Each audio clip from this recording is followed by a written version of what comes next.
Assalamualaikum, my dear students. How are you? I hope you all will be very fine. And you know I am Shahzad Waheed, your biology teacher, and going to start to dissipate the information regarding a very important phylum that is called as phylum Hemichordata. अब Hemy का मतलब होता है partial, थोड़ा सा, यानी कि ये एक ऐसा फाइलम है जिसमें कुछ फीचर इन्वर्टिब्रेट जैसे हैं और कुछ फीचर कॉर्डेट जैसे हैं, इसलिए हम लोगों ने इसे at the junction of invertebrates और कॉर्डेट रखा हुआ है, इसलिए इसका नाम क्या हो गया, हेमी और Hemichordata. What are its feature? Let's move to the white board.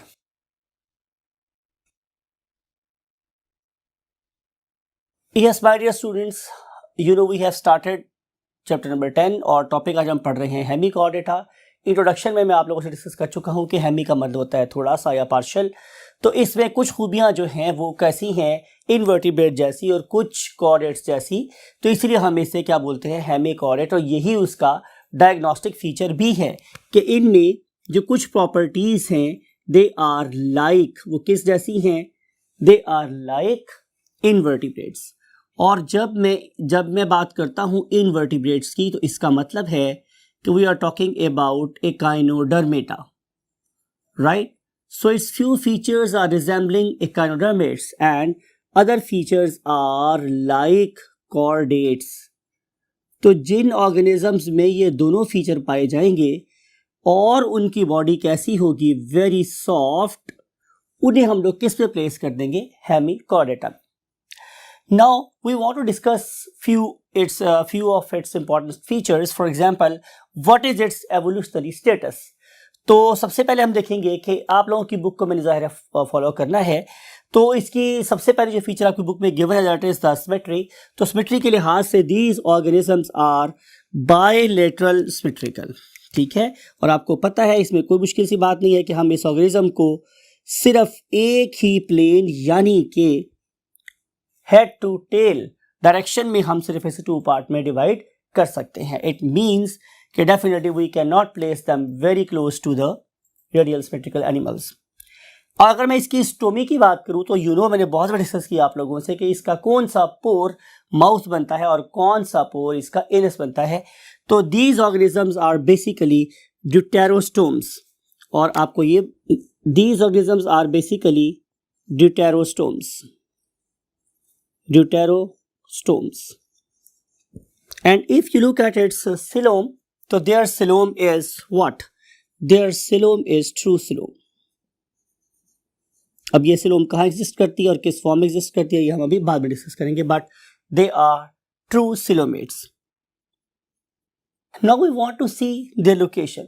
जैसे मैंने आपको इंट्रोडक्शन में बोला कि these organisms they are lying at the junction of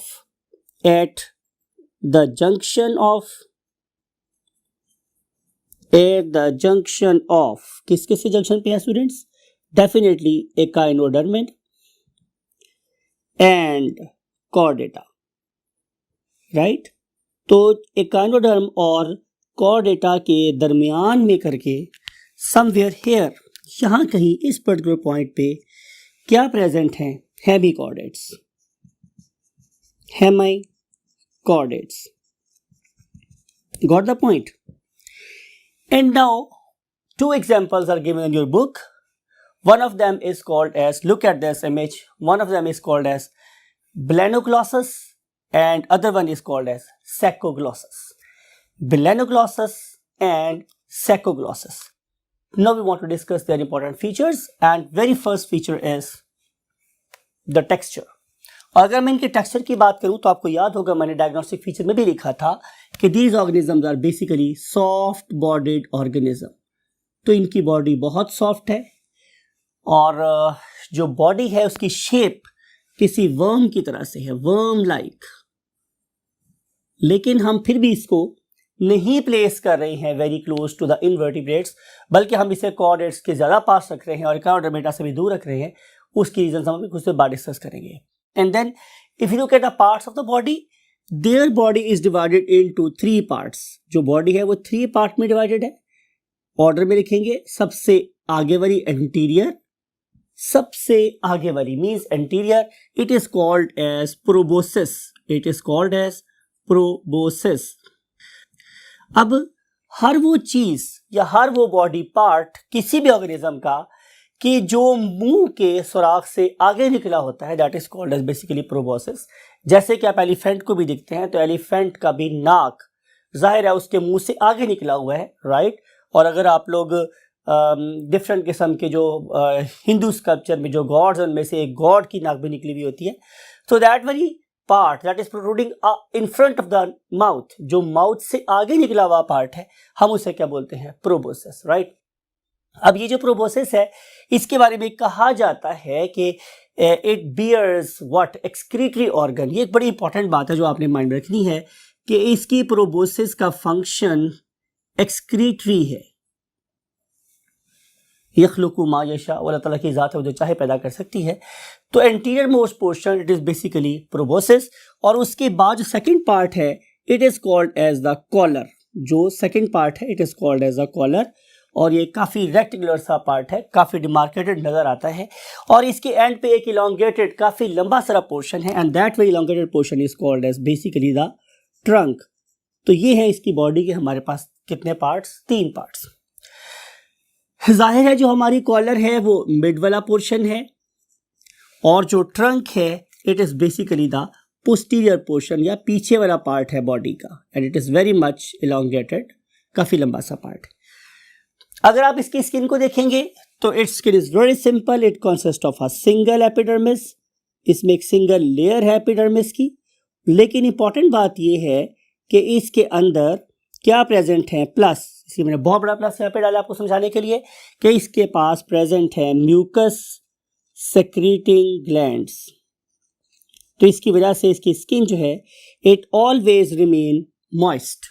जाहिर है जहाँ भी हम म्यूकस रखेंगे तो उसके पीछे लॉजिक यही है कि उस पर्टिकुलर स्किन को मॉइस्चर प्रोवाइड करना या उसे मॉइस्ट रखना।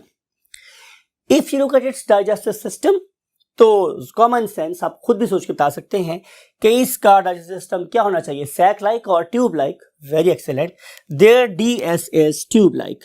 इसका मतलब है कि ये माउथ से स्टार्ट होता होगा और ये जाके एनस पे खत्म होता होगा। Common sense, it will start from the mouth and it will terminate at anus, and it has got variations in the terms of organ and their structures and the type of the enzymes present in different parts of the body, so you can find variations.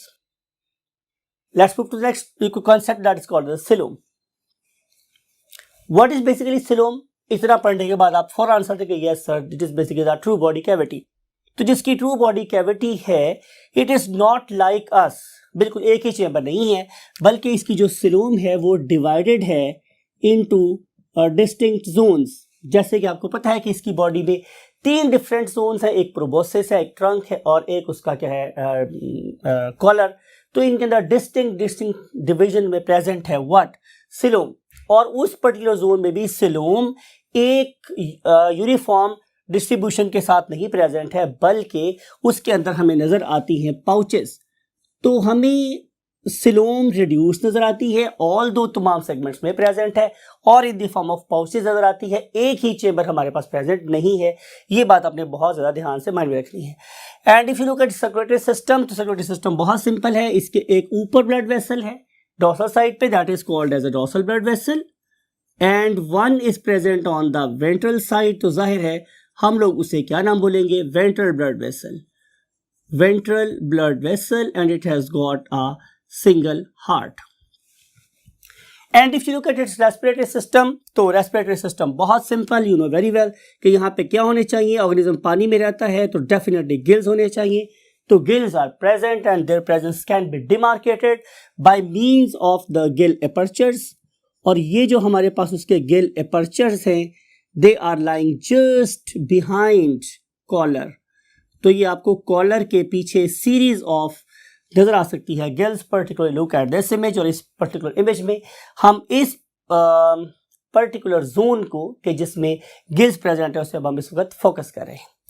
And if you look eight excretory system, जैसे मैंने अभी बोला कि excretion is taking place by means of nephridia, और जो इसके nephridia हैं they consist of just a single glomerulus. जैसे मैंने बोला कि ये बहुत ही सिंपल किस्म के क्या हैं, एक्सक्रीटरी सिस्टम के मालिक हैं, और एक्सक्रीटरी सिस्टम डेफिनेटली उसके प्रोबोसिस में एग्जिस्ट करता है। And finally we want to discuss about its nervous system. और जब हम इस नर्वस सिस्टम की बात करेंगे माय डियर स्टूडेंट्स, तो इट इज़ वेरी सिंपल। और इसमें बेसिकली प्लक्सेस हैं। प्लक्सेस क्या होता है? Aggregation of neurons. जब बहुत से न्यूरॉन्स इकट्ठे हो जाएंगे तो हम उसे बोलेंगे प्लक्सेस। तो ये हमारे पास सब एपिडर्मल, एपिडर्मिस के नीचे, सब का मतलब होता है नीचे, एपिडर्मल का मतलब एपिडर्मिस के नीचे प्लक्सेस हैं, ठीक है। प्लस यहाँ पे क्या प्रेजेंट है? फाइबर्स। और ये वाली चीज़ें यानी कि प्रेजेंस ऑफ फाइबर और प्लक्सेस, ये आप लोगों को वर्टिब्रेट्स में नज़र आती है और इनवर्टिब्रेट्स में नज़र नहीं आती।